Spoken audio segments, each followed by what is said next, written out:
سنی طلباء کا غیر مقلد مولویوں سے مناظرہ۔ ناظرین، ایک گاؤں میں غیر مقلدوں وہابی کا جلسہ ہو رہا تھا۔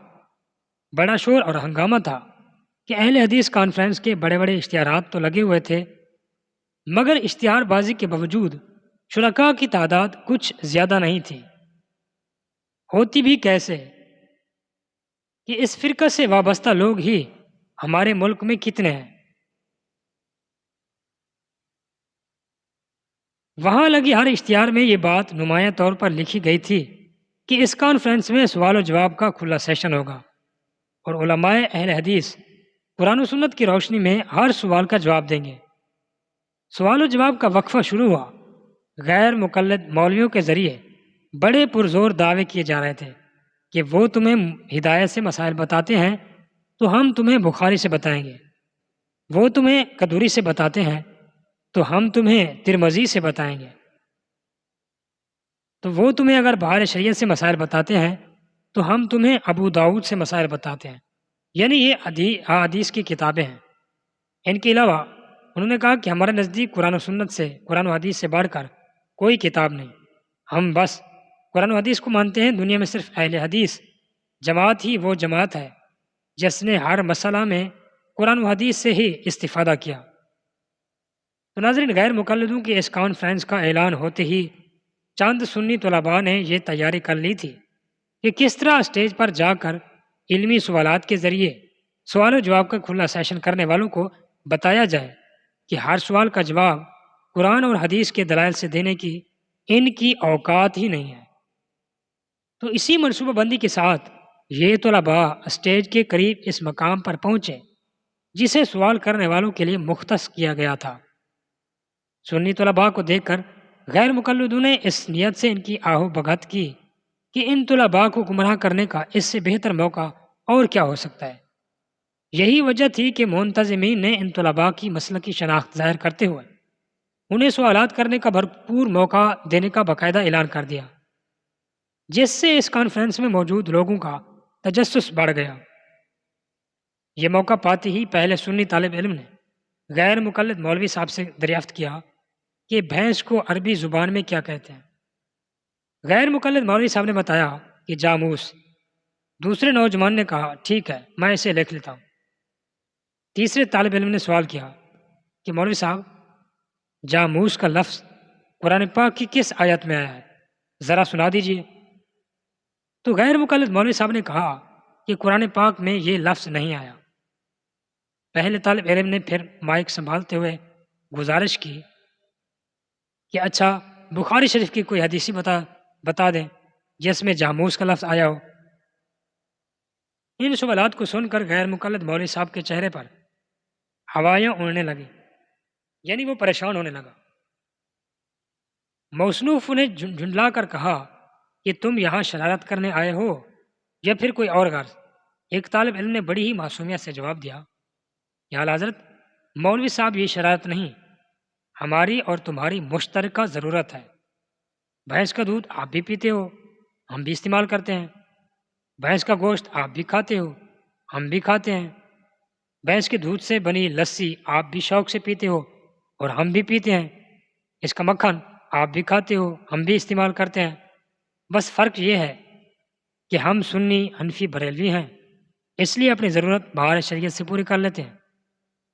سنی، حنفی، بریلوی مسئلہ کی اس کتاب میں ہم نے پڑھا تھا کہ بھینس کا گوشت حلال ہے، اس لیے اپنے علماء پر اعتماد کرتے ہوئے ہم نے بھینس کے گوشت کو حلال جان لیا۔ باقی رہی تمہاری بات، مگر آپ نے بھینس کو اپنے لیے کیسے حلال ٹھہرا لیا، ذرا ہمیں بھی بتا دیجیے۔ تو یعنی یہ بحث و مباحثہ چل رہا تھا۔ انہوں نے کہا کہ قرآن کی کوئی آیت تو آپ کے پاس ہے نہیں جو ڈائریکٹ بھینس کو حلال بتائے، تو رسول اللہ صلی اللہ علیہ وسلم کی کوئی حدیث تو آپ کے پاس ہے نہیں جس سے بھینس کا حلال ہونا ثابت ہو۔ تو ناظرین، پھر انہوں نے یہ کہا کہ پھر یہ بھینس اہل حدیث فرقہ کے لوگوں کے لیے کیسے حلال ہو گئی، یہ معمہ ہماری سمجھ سے باہر ہے۔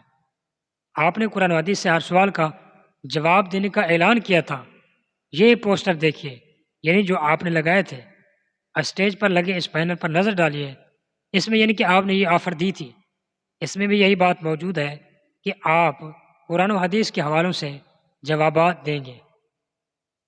اس مصیبت میں پھنسنے کے بعد غیر مقلد مولوی نے کہا کہ بھینس کو ہم نے قیاس کے ذریعے اپنی خاطر حلال ٹھہرا لیا، قرآن و حدیث سے بھینس کے حلال ہونے کی ہمارے پاس کوئی دلیل نہیں۔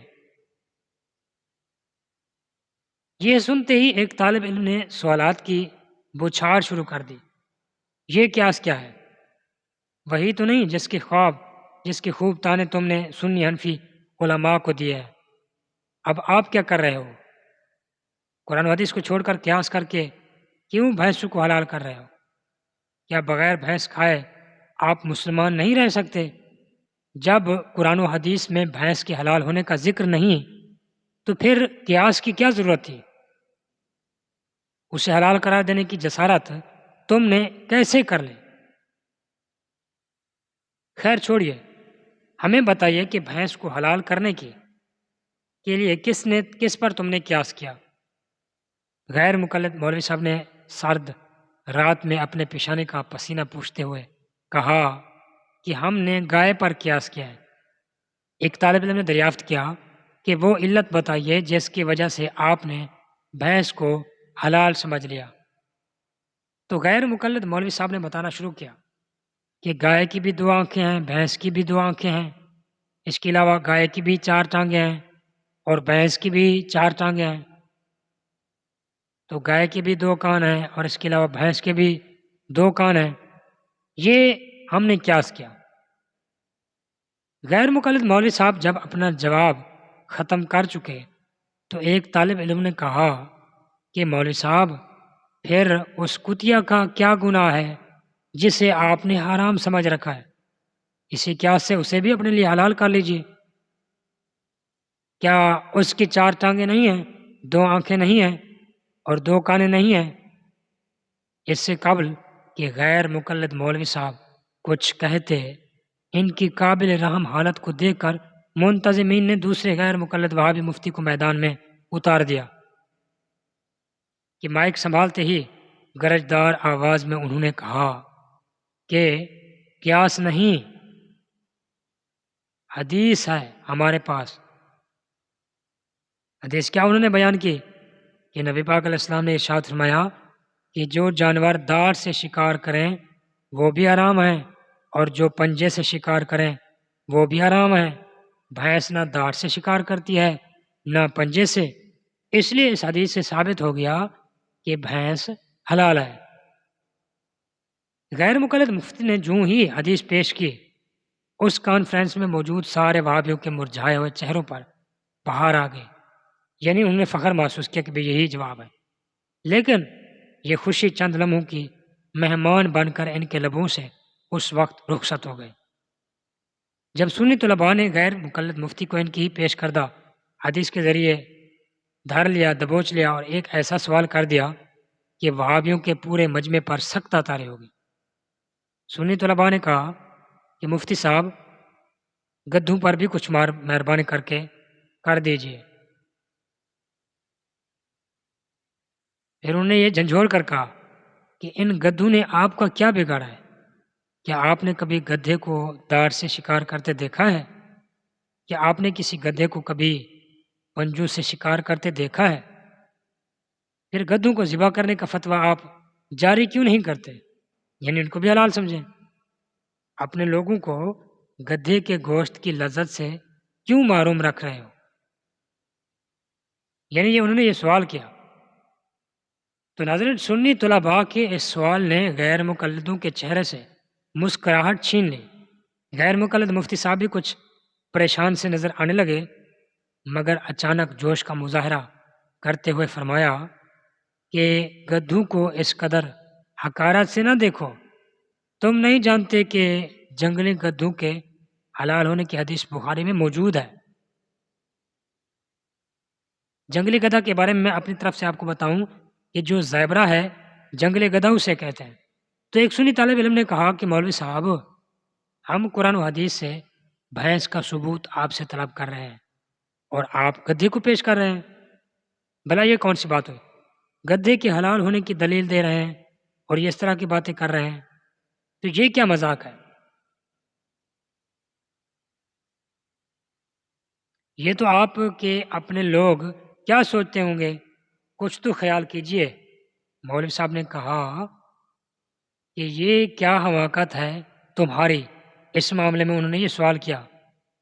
تو پھر انہوں نے کیا جواب دیا کہ میں حدیث کا حوالہ دے رہا ہوں، تم لوگ مذاق کر رہے ہو، میں جنگلی گدھا کہہ رہا ہوں، تم شہر میں موجود گدھوں کا ذکر کر رہے ہو جو رینگتے ہانکتے ہیں۔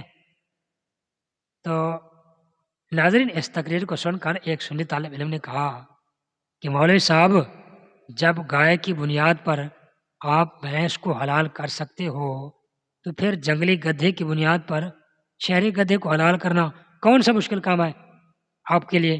آپ اس کو بھی حلال کر سکتے ہیں۔ تو غیر مقلد نے آپ اپنے اس مفتی صاحب کو مصیبتوں میں پھنستا دیکھ کر ایک وہابی اسکالر کو تیسرے مناظرے کے طور پر پیش کیا۔ اس وہابی شیخ نے کہا کہ جس جانور کے کھر چرے ہوں اور جانور حلال ہے، یہ علت ہے قیاس کی۔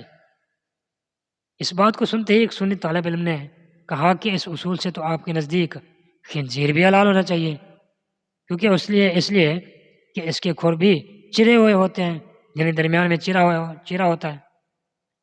تو اس برجستہ سوال پر غیر مقلد شیخ کی آنکھیں پھٹی کی پھٹی رہ گئی، یعنی وہ لاجواب ہو گیا۔ تو اس باس نے قرآن و سنت پر عمل کرنے کے غیر مقلدوں کے کھوکھلے دعوے کی دھجیاں بکھیر کر رکھ دیا۔ اب آئیے دیکھتے ہیں کہ غیر مقلد مولوی دن رات جس فقہ کے خلاف ظاہر افشانی کرتے ہیں اور فقہ کرام کی شان میں مغلظات بکتے ہیں، طرح طرح کی باتیں کرتے ہیں، تو ان فقہائے کرام نے مسلمانوں پر کیسے کیسے احسانات کیے۔ فقہ کی جن کتابوں کو دریا برد کرنے اور جلانے کی بکواس غیر مقلدین کرتے ہیں، ان کتابوں میں علماء اسلام کے تحریر کردہ مسائل نے مسلمانوں کو کس قدر راحت پہنچائی ہے۔ تو ناظرین، یہ فقہا کا احسان ہے کہ انہوں نے قرآن و حدیث پر خوب غور و فکر کے بعد مسائل کو بیان کیا۔ اس کی ایک مثال یہی آپ سمجھ لیجئے کہ قرآن پاک میں 4 جانوروں کا ذکر آیا ہے۔ وہ کون سے 4 جانور ہیں؟ ان میں سے ایک اونٹ، دوسرے نمبر پر گائے، تیسرے نمبر پر بھیڑ، چوتھے نمبر پر بکری کا ذکر ہے۔ تو مجتہدین نے ان 4 جانوروں پر اس بات کو لے کر خوب غور و فکر کیا کہ آخر وہ کون سی خصوصیت ہے جو قرآن میں بیان کیے گئے ان 4 جانوروں کو ممتاز کرتی ہے۔ یعنی یہ انہوں نے جواب دیا۔ ہزار زاویوں سے سوچنے کے بعد فقہا اس نتیجے پر پہنچے کہ ان 4 جانوروں کی مشترکہ خصوصیت اور خوبی یہ ہے کہ یہ سب جگالے کرتے ہیں۔ جگالے کرنے کا مطلب یہ ہے کہ کچھ کھانے کے بعد دوبارہ منہ ہلا کر غذا کو چاپ چاپ کر بریک کرنا۔ اس تحقیق پر اطمینان کے بعد فقہا نے کسی جانور کے حلال یا حرام ہونے کے لیے یہ اصول پیش کیا کہ جو جانور جگالے کرتا ہے وہ حلال ہے اور جو جانور جگالے نہیں کرتا وہ حرام ہے۔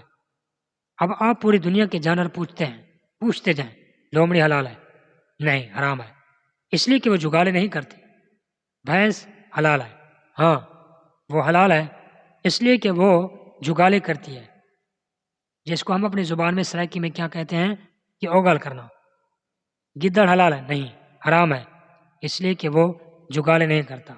گدھا حلال ہے؟ نہیں، حرام ہے اس لیے کہ وہ جگالے نہیں کرتا۔ یعنی یہ انہوں نے جواب دیا۔ تو اب مسلمان بھائی بتائیں کہ کیا یہ علماء دین اور فقہائے کرام کا احسان نہیں کہ قرآن میں ذکر کیے گئے ان 4 جانوروں میں ایک ایسی علت نکال لی کہ پوری دنیا کے جانوروں کے حلال و حرام ہونے کا مسئلہ ہی حل ہو گیا۔ اسی کو کہتے ہیں فقہ اور تفقہ، یعنی کہ سمجھ فہم۔ اور قرآن میں واضح طور پر اللہ پاک نے ارشاد فرمایا کہ فَاسْأَلُوا أَهْلَ الذِّكْرِ إِن كُنتُمْ لَا تَعْلَمُونَ، اور تم سوال کرو اہل علم سے اگر تم نہیں جانتے۔ تو ناظرین، آخر میں یہ چیز آپ کو بتانا چاہوں، یہی وجہ ہے کہ بڑے بڑے نام اور علماء، اولیاء، محدثین و مفسرین اور مجددین اہل سنت اور جماعت کے چاروں ائمہ کرام میں سے کسی کے مقلد ہی رہے۔